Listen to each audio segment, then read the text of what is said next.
this afternoon's session on Vuforia. I know now it's an hour or two after you've eaten lunch, so you start to maybe get a little sleepy. Hopefully this will be interesting enough to keep you awake this afternoon. My name is Nick. Obviously, as I said last time, my first language is English, so I'm sorry not to be able to present to you in Turkish. But maybe at some time in the future I will learn your language and be able to do that. But at the moment, unfortunately, not yet. So, how many of you know about augmented reality? Have you heard of augmented reality? Put your hand up. Okay, quite a few people. Good. Have you developed your own AR applications, or if you have, good. And I guess you've used an AR application. Have you? People have used it? Okay. So some of you are familiar with it, I suppose some of you aren't. Obviously AR, augmented reality, and it's a set of technologies that combine the use of the camera on the device with the screen, and they allow you, I guess, to add digital objects to the real world, or to appear to add digital objects to the real world. And the way this all works in the background is advanced image processing sort of techniques to be able to connect physical reality with the view that you have of it in the camera. And combining the use of the physical reality and recognizing things that are out there in the world, you can add digital objects to the appearance, and that's sort of how it works. So there's a wide variety of applications to do with this. In many ways, this sort of technology will be a driver for things like Google Glass in the future, because being able to add things to what you're seeing is very helpful in the adoption of things like Google Glass and other technologies. At the moment, obviously, on the camera, on the phone is the main use, but in the future, it will be on many other devices too. One thing to say is, because we're not a huge group and the room is not very big, if you do have a question that you want to ask me, feel free to ask. Did I steal someone's connection? Maybe I stole the adapter. No. Yeah. It's here. Which is it, the Mac one? Because I found one here. Maybe it's this one. Maybe. Okay. Does he need it now? If you have. I have. 1 minute. I think I've stolen someone's VGA adapter accidentally. I was surprised to find one there already. I thought, oh, one minute. Sorry. I need to see all my light as well.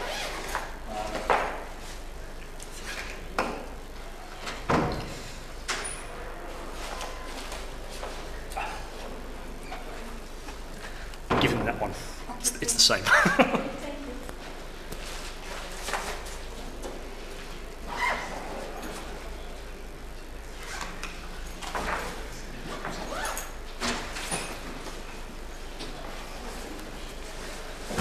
Sorry about that. So as I was saying, if we're a reasonably small group and I can speak to you pretty easily, so if you have a question about something I'm saying, don't hesitate to put up your hand and ask, and I will do my best to answer. Okay, so obviously, when you come to make an AR application yourself, you have to make some decisions about which augmented reality platform you're going to use. There are obviously a few on the market. There's also enough open source software out there for doing computer vision that you may find you're able to, if you know enough about image processing, to make your own. So the question is really, what are your options, and is Vuforia worth your time to investigate further? So I want to show you that I think Vuforia is a good platform to use. Also, my clicker will stop every now and then, so I'm sorry about that. I'm not sure why it does, but unfortunately, PowerPoint on the Mac is not like PowerPoint on Windows, not as good. So here is a view back to Q3 2012 about how Vuforia has been performing in the market. There have been many registered developers. There have been more than 40,000 developers who have registered to use the platform, and more than 2,000 commercially released applications that use Vuforia and their foundation. And it's worth saying that because of these sorts of numbers, Vuforia is a key technology focus for Qualcomm. In the software development, Vuforia has a lot of resources. It's also not just technology for one particular region. Developers from all over the world are using Vuforia as the basis for their products, as the foundation for their augmented reality products. And these developers are shipping apps now and making money using Vuforia as their foundation. So what I want to do now is have a short video to show you some apps. Now I know if you've been to a few presentations this morning, you might have seen this video twice, but I've got a different video to show you. So it's not the same one as everyone else has shown. So give me 1 second and I'll get that on.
Okay, so that sort of gives you some ideas about how people are using the technology at the moment.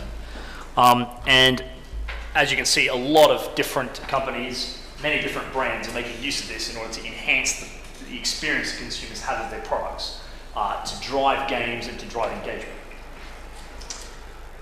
So here are some of the sort of categories of things which you would have seen in that video, but also things that other people are doing too. We think these are the sort of areas where Vuforia can be of most interest. Gaming and play is obviously one of the most, is where a lot of people have started with their experience of augmented reality. It allows sort of game developers to have a 360-degree view of the world. It enables your gaming experiences to take on a whole new level of interactivity, where instead of kind of having your experience contained by the handset, it comes out into the world around it. And you can sort of enhance the use of physical objects with digital experiences. So it means there's a whole different channel to engagement in play. If you buy a toy or something like that for a child, it makes my experience of buying toys for my children is you buy the toy and it gets used a couple of times and they like it, and then it ends up in the box and they never use it again. But this sort of technology enables this to come alive and be enhanced easily by manufacturers later, so they can keep updating the experience that a child has by using augmented reality to make the toy fresh. Instruction and education is another obvious one. Physical objects, oftentimes you end up with, anytime you buy a product, you have a manual that comes with it, right? This is a way of keeping people up to date with how their product is performing. If they have questions about how to use the product, augmented reality means you can have an instruction manual built into the phone. So if you have a TV or a refrigerator or something like that, you can point your device at that and you can see instructions about how to use various features and things like that. It's much easier, for example, to assemble furniture. You have IKEA here, you must have IKEA. IKEA's everywhere, so it must be here as well. It's like McDonald's, only for furniture. IKEA always has these manuals to make the furniture. I think it would be easier if you could point a camera at the furniture so it shows you where it goes, rather than trying to figure out the funny pictures, how to put everything together. I think also new experiences in education. So if it's printed material or maps or things like that, you can really bring them alive if you enable people to use digital devices to enhance the experience. And there's plenty of examples of doing that, of making textbooks more active. You saw an example in the video about anatomy, sort of the human body, skeletons and things like that. It's much easier to do that with augmented reality. Finally, there's interactive media, and one of the key issues that advertisers are having is how they can connect with people, connect users with product manufacturers more effectively. When you go into a store to buy a product, you buy the product and the relationship between you and the person who made the product it's not really there. This enables manufacturers to have a much closer relationship with their customers. It allows them to be in contact with them rather than just losing sight of their customer once they sell a product. So it's a much more interesting way of kind of keeping engaged. Product packaging can be turned into a two-dimensional space. It can be recognized and the experience enhanced. And I'll sort of explain a little bit more about how you can do that later. And we think this is sort of the biggest area where Vuforia is currently being used, is kind of in the advertising space, as the sort of next generation where people were using QR codes. Now augmented reality is kind of a much more exciting way of engaging with people. So who's using Vuforia right now? Well, some of the world's biggest brands are. Biggest names in retail and consumer products, to food and drinks manufacturers, from consumer electronics to the largest players in the entertainment industry. From cars to classrooms, Vuforia is being used to enhance and connect the digital and physical worlds. Now, in case you were concerned perhaps that Qualcomm isn't serious about the future of Vuforia, this is a picture of the development centers which work on the Vuforia technology in Qualcomm. So the development effort started in the Vienna, Austria, Qualcomm Research and Development Labs, and from there it's kind of spread out around the world at Qualcomm. And so development's not just done internally at Qualcomm, but also externally through university partnerships and R&D partnerships that work like that. There was an old saying in England that the sun never set on the British Empire. So as the world turned, always the sun was pointing somewhere where there was an English colony. I think it's fair to say the sun never sets on the Vuforia development. It continues 24 hours a day, 7 days a week. Maybe not 7 days a week, but at least 5 or 6 days a week. All right, so from the perspective of developers, what is in Vuforia? How does it all fit together? So there are three main aspects to vision-based augmented reality. So there's the real world, which in our case, the case we talk about in particular here, is the phone or the handset or the tablet. There's the virtual content, for example, a 3D model of some description. And there's the augmented reality experience, which combines the two into an interactive experience. Objects which are in the real-world field of view are recognized by Vuforia. Information about the objects, where they are relative to the screen, where they are, how they're oriented, and how they're obscured, so if there's something in between them, the camera and the object in question. This is all calculated using image processing technology that's built into Vuforia. And then graphics in the virtual content can be superimposed on this display, and it gives the appearance that when you rotate the object, the target image information is sent back to Vuforia. Vuforia is able to tell how to move the 3D image around in order to match the orientation of the object in question. So it uses at the moment it's using a feature-based image processing technology in order to recognize the target images and reorient the 3D images. So Vuforia contains all the necessary ingredients to enable developers to flexibly integrate augmented reality with their applications. Detectable objects, so the targets, the things that the camera recognizes in order to put the 3D image on top of it, can be images, they can be simple three-dimensional objects, they can be frame markers. You see these things here, which are specially designed image borders that you can put on things and print out, that it's optimized to pick up.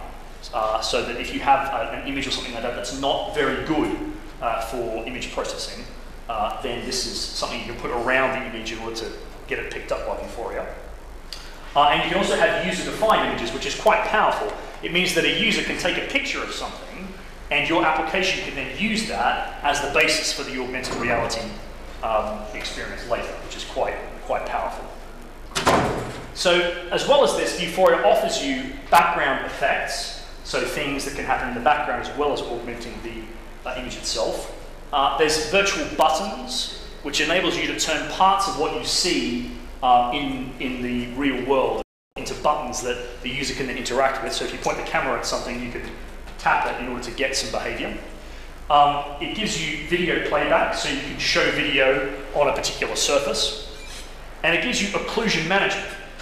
So it's very robust when you interpose objects. So one of the problems that you have with augmented reality is obviously if someone puts a hand in the way, or there's a shadow that falls in a strange way, or something passes in front of your surface, it can be quite difficult to keep tracking that object in those situations.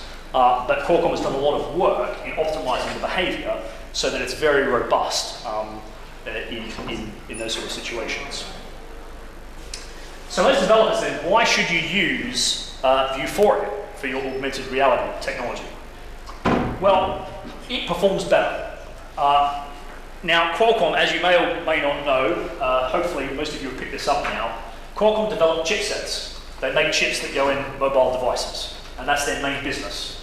And so when designing technology like this, obviously they do a lot of work to optimize it and make sure it runs very well on their processors.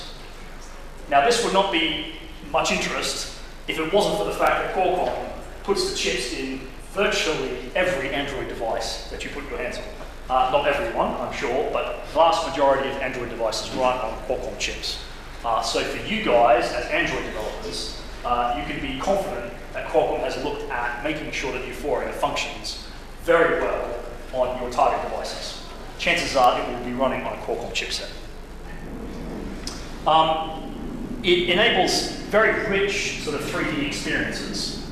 So again, because of the quality of the processor, particularly the Snapdragon technology, which Handan talked about this morning in her presentation, this is very good for 3D rendering. It's very good for displaying game environments that are 3D. OpenGL ES is very well optimized. So displaying the 3D objects on the screen is also very, very smooth and powerful on Qualcomm platforms. And it's extremely robust. And it copes not only with interposing objects well, but with shaking. This is one of the things that, again, a lot of augmented reality environments suffer from, is if you shake, which is what you'd experience if you were in a vehicle or in a bus or on a train or something like that. It performs very well in those contexts. Unfortunately, my clicker has gone again, sorry. I have to do this every couple of slides. So what is in Vuforia for developers then? Well, here's what's inside it. A package of industry-leading functionality and features. Obviously, there's a device software development kit, and this offers the high-performance augmented reality. It offers it on Android and iOS, as well as a Unity extension. Anybody here develop with Unity? Games developers who do Unity development? Unity? No? Nobody? Interesting. Okay. So Unity is a game development environment. If you're going to do any augmented reality work, it's probably the easiest way of getting a basic augmented reality experience going, just so you can see what it's like. But Unity is a commercial game development sort of SDK, which is used for targeting Android and iOS very easily. There's also a cloud-based target management system, which allows you to create target databases online. And basically what this is you take the image, the target image that you want to augment, and you upload that to Qualcomm servers. The Qualcomm server then looks at the image and calculates basically the feature points in it.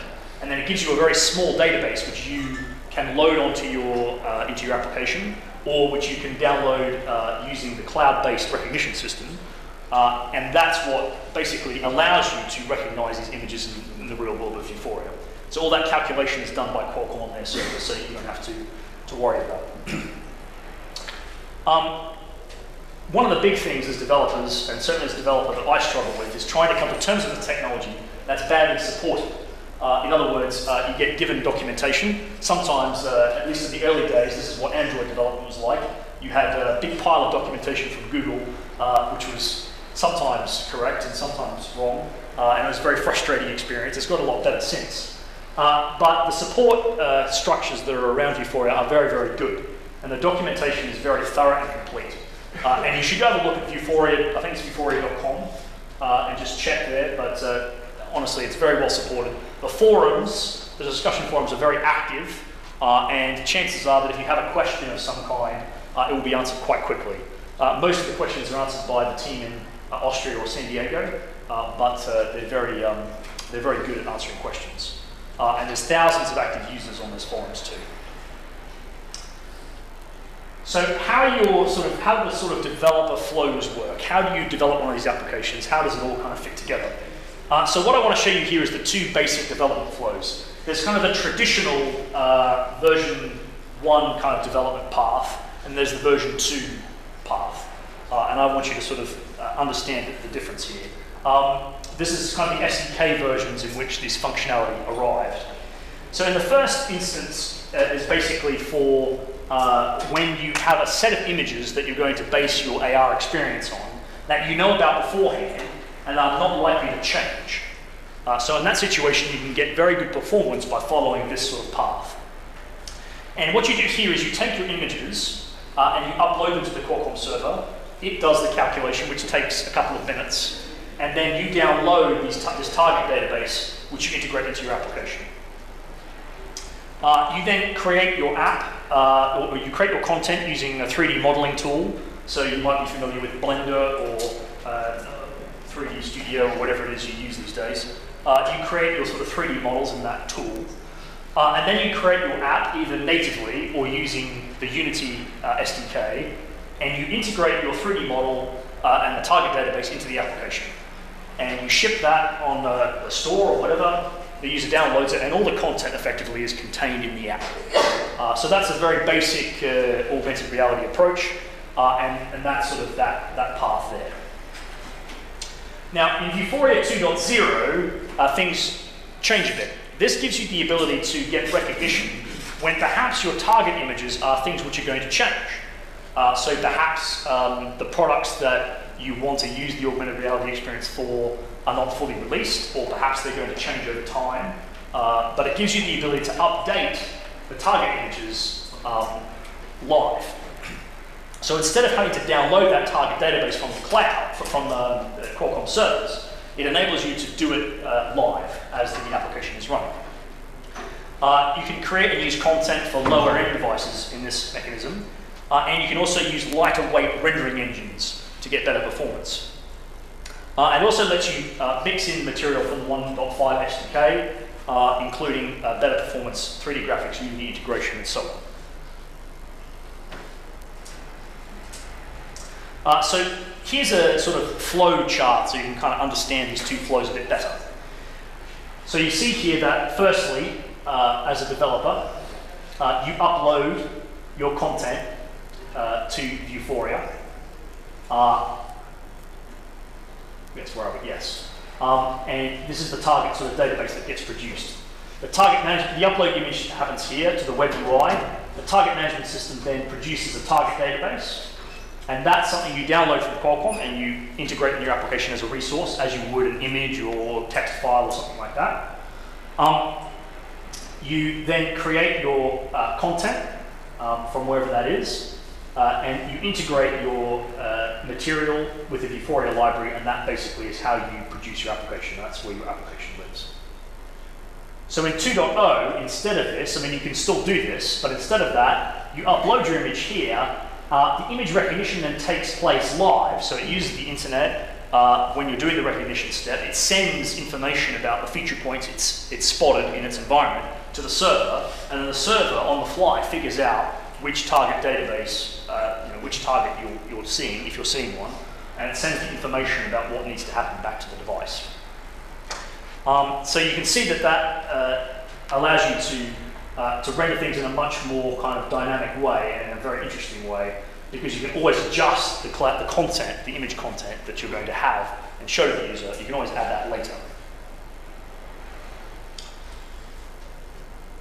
Okay. So these are your sort of options of which SDKs to use. Obviously, you're going to be mainly focused on Android here. The key thing to note is that there's these low-level APIs. When you build an application with Android and using Vuforia, you will need to do some work in OpenGLES yourself. And so if you are perhaps experimenting with augmented reality, it can be quite a lot of work to get something going doing it this way, because there is some native development required. You do have to do some C and C++ work as well in order to get things running efficiently. So as I said to you earlier, if you're going to experiment with augmented reality, I would encourage you to have a look at the Unity SDK, because that's the fastest way to get something up and running easily. And iOS is the same thing. You have to also do low-level sort of OpenGLES work in order to get it to perform well. Key problem with Unity, of course, is that Unity is a commercial development environment. So you do have to pay for a professional license of Unity if you want to play with get some of the more advanced functionality work in your application. But the basic version of the Unity SDK will let you at least understand the environment and see how it works. Obviously, the Vuforia SDK is available there. I think www.vuforia.com is the best place to go to register and download the SDKs. So this is a picture, a screenshot of what the target management system looks like. So this is when you log into the Vuforia target management website. These are the sorts of things you see. It's a very simple and easy to use UI. It's very straightforward. It gives you a good idea about how to choose a target image, because as you can see, when you upload a target image to these to the target management system, it gives you a star rating, which tells you as an application developer whether the target image that you're using is a good quality one or not. The problem you have is if it's a very simple image, it may not be a very good target image, because the way the target recognition works uses features, and you need to have a certain number of features in the image for it to be useful. So the key thing is that you want there to be quite a lot of variation in your images. These stones and chips images are the classic examples that we use when we're demonstrating it to people, because there's quite a lot of different stuff going on in there. If you choose very simple images, 3D rendered graphics or whatever they are, those don't contain enough features to be able to reliably recognize things. Images which are very simple, or which are very repetitive, or which have very poor contrast are the three sort of things that you should try and avoid when you're choosing target images. Those are the ones that the Vuforia algorithm tends to rate as low quality images. So what's the difference between using the device target database and the cloud target database in terms of performance and cost and things like that? Well, here's a summary chart. Note that you do have to pay for cloud-based recognition, but you only have to pay if you cross a certain threshold. So if you get a certain number of recognition events per app per month, then Qualcomm will be in touch with you to ask you how you'd like to enter into a commercial relationship. The limits are 3,000 recognition events per app per month, 1,000 images, more than 1,000 images, or more than 1,000 API calls to the web-based management service, which has a REST API to enable you to upload images and stuff like that. So you should be able to get quite a long way on the cloud recognition service without needing to do anything commercial. But if you want more details about the pricing and things like that, you need to contact Qualcomm via the website to get sort of more information. Now, one of the costs, of course, to the using the cloud database is there is a return trip required to a server in order to do the recognition step. And this adds up. I mean, as you can see here down the bottom, it takes about 200 milliseconds to do a recognition event. So when a target is in the frame, it takes about 200 milliseconds to say, oh, that target needs to have a 3D image imposed on it. When you're dealing with the web, though, it adds up a bit to about 3 seconds. So there's quite a bit longer time involved there. The good thing is that once it's downloaded that recognition, it's got the recognition data on the device, it caches it, so that it's only the first time that you run that recognition step that you'll get that cost. But it is something to consider. Okay. Now, Vuforia 2.0 has the particularly great thing about it is that it allows you to have a massive expansion in recognizable images. You can now have over 1 million images in the cloud recognition service, and it makes a whole new set of applications possible. Obviously, the whole retail kind of experience can be transformed when suddenly almost every item in the shop, almost every product being sold in a supermarket could prospectively be, have the augmented reality attached to the images of the products. You can see just walking around a store or something like that would cause that, it would be a whole new experience. So that's something to think about as you're considering sort of application designs and things like that. It's pretty amazing to be able to do that live. Bernd this morning mentioned that American Apparel has tried doing this in one of their stores, in their stores in the US. So I want to give you a little video here to sort of show you what the American Apparel experience was like.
So as you can see, it's a whole different experience for a consumer when they can go into a store, and instead of having to sort of go home afterwards, or maybe go online and just talk to their friends about the product and whether they think you should buy it, whether you're able to see sort of live whether a product is worth purchasing or not.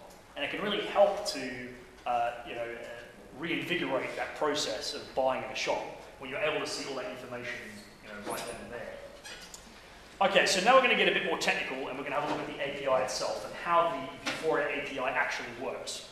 Now, Vuforia is implemented natively in C and C++ for optimal performance.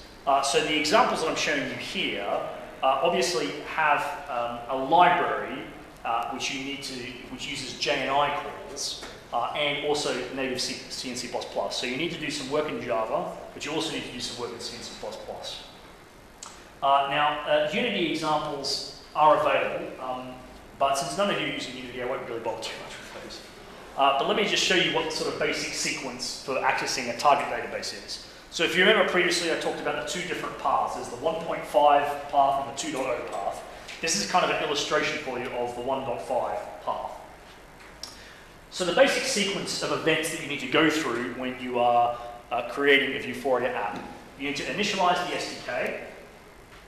You need to load the target database. You render the content then into a video frame. And then, excuse me.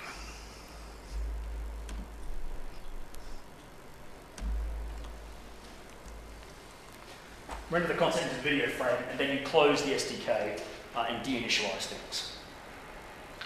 So here are some examples. Can you see that okay? If you can't see it, I'm sorry. The slides will be made available later, so you can have a closer look at this. But you can see here that in the Java side of things, in your activity creation, you're initializing the Java library, the Qualcomm image recognition library, and then you're going to initialize your OpenGL service view here. And you then have a native call, myInitVuforia SDK. And that's the bit that you have to implement in C and C++, and what's shown on the right-hand side here is the native implementation. So when you do the target database download from the server, you get two things. You get a database, which is a binary file, which is a black box to you. It's not, you don't know the contents of it. It's proprietary, effectively. But you get an XML file, which is what you need to supply to the SDK. And that's what's referenced here, the dataset.xml. That dataset is then activated in the image tracker in the SDK. Right, so once that database is loaded up, then there's an onResume call which is made here. When the onResume comes in, this is basically where you're going to start the camera up. And this initializes the camera device. You start it, and then you start the image tracking process. And then this is where your content rendering takes place. So whenever there's a frame that needs to be drawn in your GL renderer, you make a native call to myRenderFrame in this situation. And this is, again, the native code where you actually implement the frame rendering functionality. So you can see here that the video display draws the background of the video, and then when it discovers that there's something that needs tracking, it does a draw operation here. And in this context, it's drawing a teapot, just a basic kind of teapot to show something over the image. But you would replace this with whatever calls you would make in order to render your object in OpenGL. And then finally, you finish it off there with a renderer end, which causes the display effectively to be pushed to the screen. When you're finished, you need to deinitialize the SDK so that it stops using resources, and that's made with a dnet call down the end there. So you can see that in order to get good performance, all of the rendering functionality effectively is delegated down to JNI in order to make sure things are quick and it performs well. Now, how does the cloud recognition process work? So, exactly the same as last time in initializing the SDK. You need to then start the cloud recognition process, which begins something running, which talks to the network in order to get the cloud recognition databases from the server. You then handle results that are fed back to you asynchronously during that process. You then render your content and close the SDK when you shut down the application. So initialization is similar to last time. You will notice that it's a little bit different. So instead of initializing the instead of loading a target database, you basically start the initialization with these two arguments here in the target finder. Now, when you have your account set up in the Vuforia target management system, you'll get two keys, an access and a secret key, which basically constitute your application's connection to the server. Effectively, they're your password, username and password, as far as the server is concerned. So those are what you need to pass to the SDK so that it knows how to effectively log into the server and retrieve results. You then basically call this wait until init finish, which finishes the process of starting the login communication with the server and begins the, basically indicates to you that it's ready to start receiving frames. So the onResume call is very similar. The only difference you'll see here is that there's a call to start the recognition process here on the client, which begins the thread of throwing images at the server and retrieving, or sorry, throwing recognition data to the server and then retrieving information back from it, whether a recognition has taken place or not.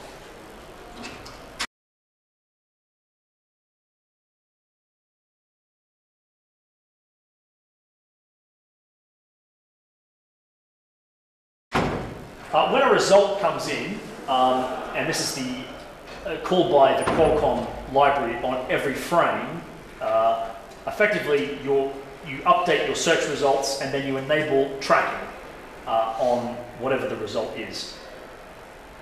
And then this my prepare content here is what basically retrieves metadata. So when you have a recognition that takes place on the cloud, you don't only get back an indication that the recognition has taken place and what target it refers to, you can also attach metadata to it, which is up to you to define. So it means you can pass information that's specific to that target from the server back to the client, and you define that in the management front end on the web. Then the rendering process is exactly the same. No change there to the way things are rendered. And obviously the deinitialization happens in exactly the same way.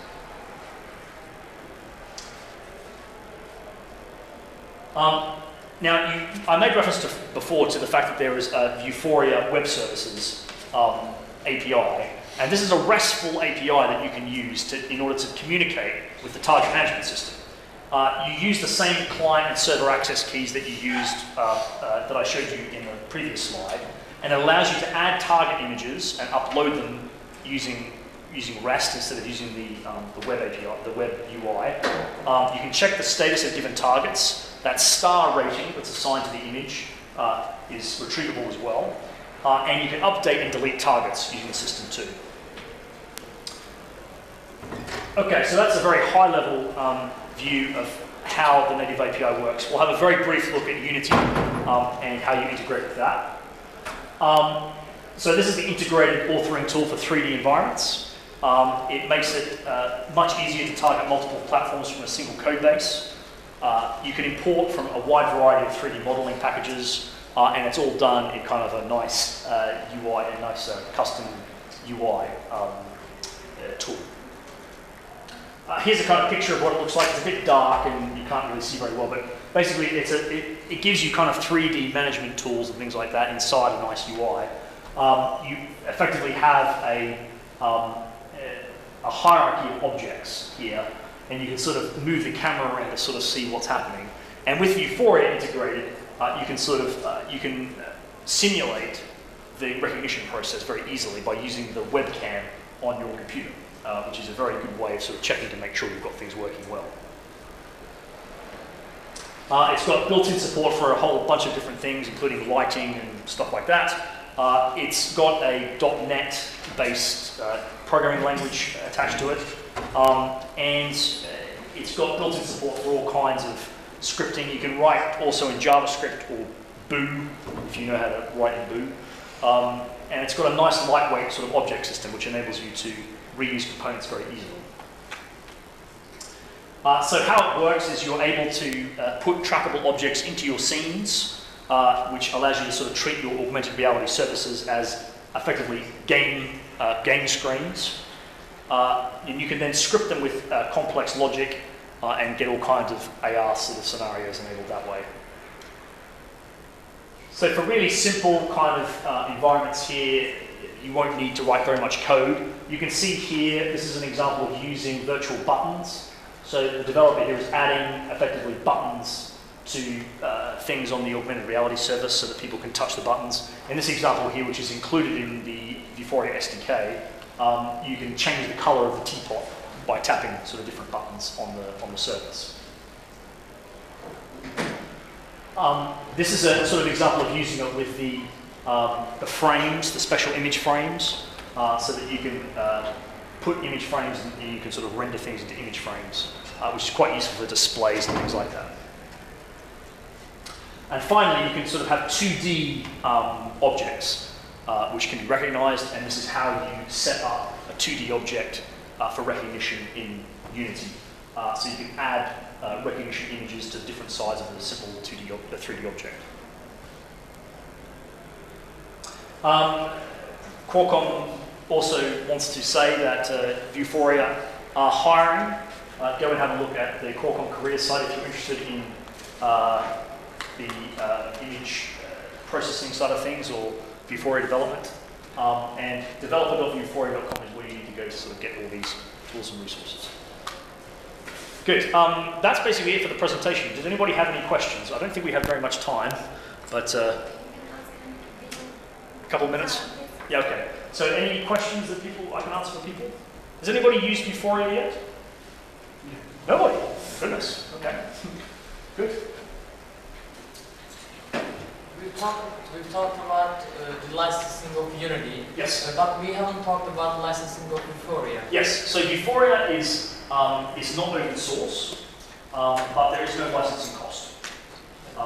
The cloud recognition service, if you exceed the limits, is the only time you pay Qualcomm any money that I'm aware of. Bernd, is that am I right?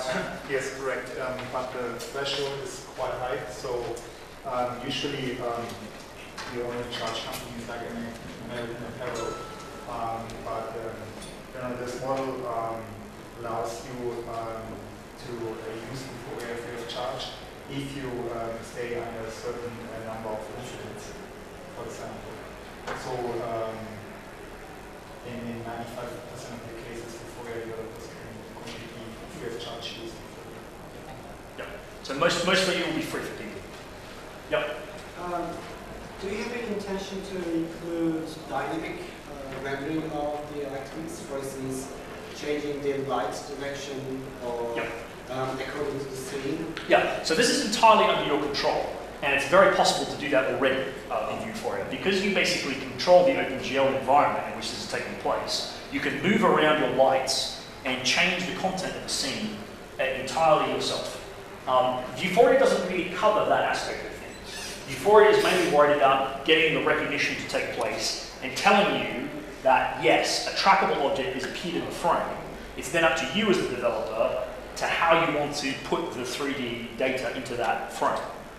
So it's already possible to do that in the same way as you can take an OpenGL object and move the lighting source. Now you can do that same thing using Vuforia. But my question was, does Vuforia tell us where in the actual scene where the light is? Yes, so it tells you, sorry, wind back here so you can see. One of the arguments that's passed here, where is it? Somewhere, the frame rendering, this is the previous slide. Here, you get this here, get pose. And get pose gives you back a matrix of orientation data. So you know, when you get that back from the Qualcomm SDK, where exactly the orientation of the surface and where the surface is located in space. So if you want to move a lighting source as a result, entirely up to you. Very possible with this data. Other questions? No? Good. Oh, yes? So licensing to license this SDK what's the motivation? So just to promote your chipset? Yeah, exactly. So this is basically it. For Qualcomm, Qualcomm wants to sell more chips. Okay, and preferably more powerful chips. So things which use the platform technologies and push them harder, this is good for Qualcomm, because people want to buy devices which are able to show these things better. And this is a good example of a technology which uses the platform capabilities and pushes them hard. And so it makes the Qualcomm chips more attractive to consumers. So this is the motivation for Qualcomm to make the product. So Qualcomm is not the only chipset manufacturer. Not the only one? Yes. Actually, I've also seen that so there are some, it always say that, okay, optimized for Snapdragon. Exactly. Yeah. But okay, so other Android, it can be used also in Android, other Android devices. Yes. It is not tied to the Qualcomm chipset, Yes. but as I said earlier, Qualcomm takes efforts to make sure it runs, it's optimized for the Qualcomm chipset. So it will still run on non-Qualcomm chipset devices. Obviously, the iOS version runs on the A5 processor or whatever the current processor out is. Okay? Good, I think we're done. Thank you, everybody.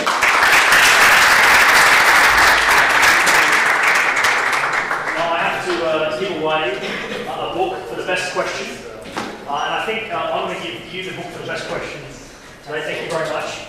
Thank you very much for coming along. And just for me. I've already got my shirt. I've got my shirts, and now I have a mug as well. Thank you. My next session is on Gimbal, which is the final presentation of Qualcomm technologies today. So come back if you're interested in that. Context awareness, geofencing,